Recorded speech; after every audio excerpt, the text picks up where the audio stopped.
Okay, let's dive right in.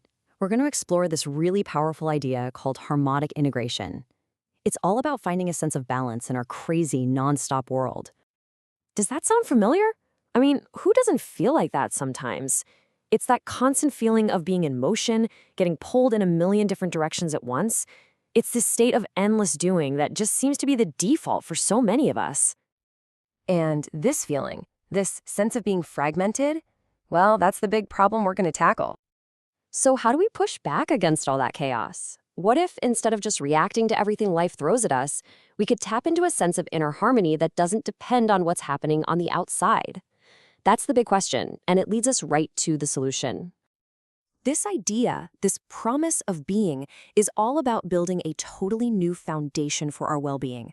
It's where we make a conscious shift from just reacting to life to actually actively participating in it. So here's the key takeaway.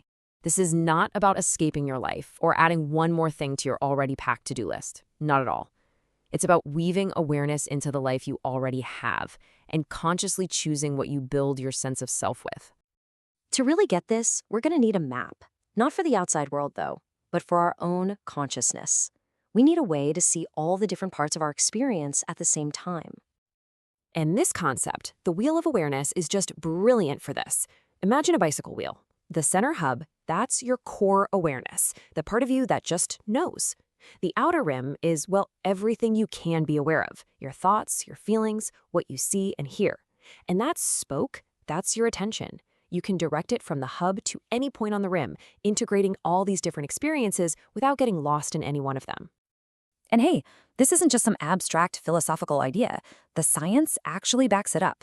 Big institutions like the National Institutes of Health have shown that well-being isn't some fixed destination you arrive at. It's an active, flexible process, a constant dance of adjusting and integrating. So, what happens when we actually put this into practice? What are the real, tangible results we can see in our minds and our bodies? Let's talk about the building blocks. These are the real-world benefits. We're talking about actually lowering your stress hormone, cortisol. We're talking about training your brain to focus better. And this is a big one, creating a little bit of space, a buffer zone between a feeling and your reaction to it. It all adds up to a more resilient, more harmonious life. And the data is crystal clear. Look at this recent trial. The group that practiced these mindfulness techniques saw a huge drop in both their anxiety and depression scores compared to the control group. So this isn't just about feeling better, it's a real, verifiable shift in mental health. Okay, the science is definitely compelling, but how do we actually start doing this? What does this look like in the real world? A simple seated meditation is an incredibly powerful place to start. And the process is so straightforward. You find a calm space, you get settled, and you just train your attention. And let's clear something up. It's not about emptying your mind. It's about observing your breath, using it as an anchor to keep coming back to the present moment.